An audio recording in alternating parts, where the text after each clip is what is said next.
Lord, behold, thou hast made the heavens and the earth by thy great power and stretched out thy arm, and there's nothing too hard for thee. Have faith in God. Have faith in God, because he's telling us in his word, there's nothing too hard for him. There's plenty of things that we come up against that are challenging, but there's nothing too hard for God. When you read over in 32:27, he says, behold, I am the Lord thy God of all flesh. Is there anything too hard for me? Come on. So now. what you're dealing with that you think is so overwhelming? What you're dealing with that you think, I just can't deal with this any longer? Give it to God. If you're going to worry, don't pray. If you're going to pray, you don't have to worry. You don't have to worry. I mean, it's just simple as that. God will continue to take care of his people. He's taken care of us for thousands and thousands of years. You think he's going to give up now? In 2008, he's going to leave us? He said, I'm the same God yesterday, today, and forevermore. He's the same God. He heals the same way he did back then. He delivers the same way he did back then. Yes. He's sanctified. He makes whole. He wants us to be prosperous in everything that we do. Yes, yes. Everything that we apply our hands to is prosperous because of God. Only because of God. Have faith in God. We have faith in everything else. We have faith in our teams. We have faith in our schools because we're highly educated. We have so much faith to think, oh, I'm so highly educated. God said, I'll take the dumb things, confound to the wise. I don't need no highly educated person to get my job done. Just those who will be obedient to do what I say do. Is God telling you to do something and you feel like you're not qualified to do it? Or you just don't feel like doing it because you just want to be lazy? What is it?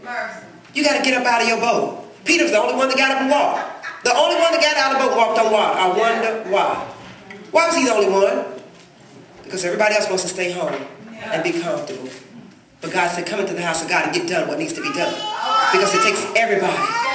It takes everybody. One person cannot. Because when one person's doing everything, you get so tired. You get so tired. And believe me, I know. I've done things in my church for years, thinking, is somebody else going to step on board? Is there one more person that can help me? Just one more. We don't need a whole lot. Just one more. And then one more comes about, and then one more else comes up. And then you know what? It's not as tiring. Because you don't get wore down. Because some of you have families, and you can't stay at the church 24/7. But when only one person is doing it, sometimes that's what it's like. So God said, have faith in me. Because whatever needs to be done around here, one person can't do it alone. Everybody needs to be tithing. Everybody needs to make sure they're giving offering on a continual basis. Not when you feel like it, because God don't pay you when he feel like it. Whether he felt like it or not, he let you wake up this morning. Okay, it wasn't no choice. So when you come into God's house, give God what belongs to him. Don't hold back on God. He ain't holding back on us. Everybody looks wonderful, healthy, beautiful. Why are we holding back on God? You have to have faith in God. To be a tither, you have to have faith in God. You better be having faith in God, because when you give that tithe up and you thinking, oh my Lord, I got all this other stuff over here, well, I'm a witness. Since Carlton Davis's ministry, I come out of Cable Baptist Church with Carlton Davis, and in '86 he taught us about tithing, and I ain't missed it since. Only by the grace of God. I ain't bragging, I'm just telling you what my God will do. Only because of the grace of God. So when you do what God tell you to do, he'll take care of you. But you have to have faith in God, not in your purse, not in your money, but in God. When you have faith in God, he will take you places no man can take you. He will allow you to receive blessings that no man can bless you with. But you have to have faith in God. Let go and let God. I'm telling you, God is so awesome. He's a loving God, a kind and a compassionate God. He said, whosoever will, let him come. Come into me, and I'll give you rest. So whatever you're dealing with, let it go. Let it go. Trust in God. Can you have faith in God? What if God decided to answer your prayer today? What if? Just what if God said, you know what? I've been hearing your prayer, and I'm going to answer because you're walking in doubt and unbelief. See, doubt, fear, and unbelief, they faith blockers. You know that. Because when you start to walk in doubt, fear, and unbelief, you don't believe what you're praying for. You don't believe it.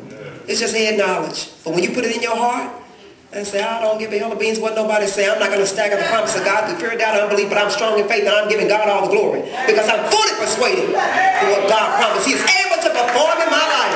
Now, I'm not concerned about what nobody else thinks, but I know what my God can do. Because I've seen him show up and I've seen him show out. Now, you want to have faith in God? Let go and let God.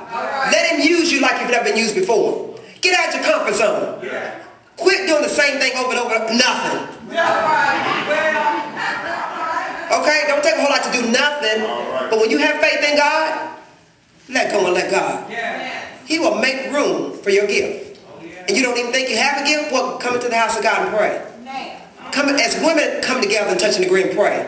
Watch God do some things that you didn't have a clue he would do. He will will bring people in here that you thought, where are these people coming from? Well, you've been praying. You've been believing God. But you have to have faith in God. You can't have faith in what you see. You can't have faith in nothing but the Word of God. And continue to stand on the Word of God over and over and over again. So no matter how long it may take, you better believe God. You better believe God, because God is so awesome that no matter what you're believing for, He can answer your prayer. But you got to pray His will. And you can't be praying outside the will of God.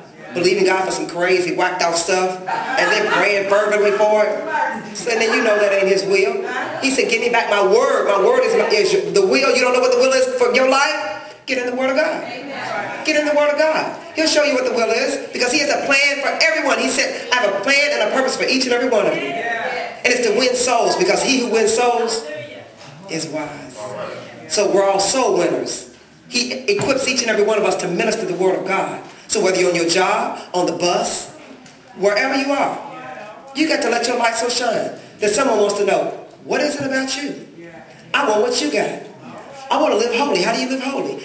How can you do this thing? And then your light has been so shining, so bright, that they come to you for a word of encouragement. That they come to you. So we can't be nasty. We can't be trifling. Working on our job and then saying, I go to church. I'm saved. And they're thinking, she's saved? Oh, Lord. I don't want to be bothered with that kind of God. It happens all the time. It happens all the time. And we confess to be men and women of God. And so we're sanctified, which means we're different, right? So we don't act the way they act. We don't look the way they look. And it's different sometimes. I don't say it's hard. I never like to say anything's hard. I like to say it's different. Because you say, oh, it's hard, it's hard. Then you start to go down because you keep saying it over and over. And Proverbs 18:21 says, life and death in the power of the tongue. And when God told me that, I thought, okay, if you told me not to say it, God, I ain't saying that. Because if there's power in what I say, then what I say will come to pass. And I want to make sure I line my life up with the Word of God. I want to be prosperous. I don't want it to be hard. Because hard don't sound good to me. But different, maybe different. I've never done this before, but it ain't hard. It's just different. It's different to be able to do some things like this. It's different to come out of your comfort zone and come to church to help out the pastor's wife teaching the choir. It's different, isn't it? But I'm telling you, it will be a blessing. Maybe she could get home to the pastor a little earlier if she had a little help. There's a lot of things that we can do if you have faith in God. Say, well, I don't want to hear it and I ain't doing nothing. Well, that's wonderful. But you know who's going to get the blessing that you didn't want? Because God ain't going to force none of us to do anything. Because if you don't want to do it, I say, I'll do it. God send me. Then that's more for me. That's more for me. Because God will make somebody bless you. He will have people bless you. I am a living witness, whether they want to bless you or not. They will bless you just because, and they don't even know why they're blessing you. Because of God. He will place it in their spirit. So when you have faith in God, God will hook a sister and a brother up. How much do you want? You want a little bit of God? You can have a little bit. You want a little bit more of God? You can have a little bit more. But I come to encourage you. Get all of God you can. And then can everything, your leftovers, can all your overflow, can it, because somebody else is going to need what you got on the overflow. So you said, I need all this for your overflow. That's to bless somebody else. You stand in the line in Kroger's, pay somebody else's grocery bill if you got overflow, can't you? But if you ain't got but a little bit, you thinking, oh, Lord, what they going to do? But if you got overflow, because you've been praying and believing God, because you have faith in God, then you can bless somebody else. Because we are blessed to be a blessing. Always remember to have faith in God. Continue to stay on track. Continue to watch God show up and show out. Continue to read the Word of God and pray fervently. So no matter what your flesh is saying, say, I'm going to read this Word. I'm going to read this Word, and that's the best way to get to sleep. I can tell you that right now. You can't sleep at night. You don't have to take no sleeping pills. Just open up this Word, and the enemy going to make sure you go straight to sleep. He's going to say, aren't you sleepy? Aren't you sleepy? Aren't you sleepy? It's like, oh, Lord, I got to stand up and walk and read this.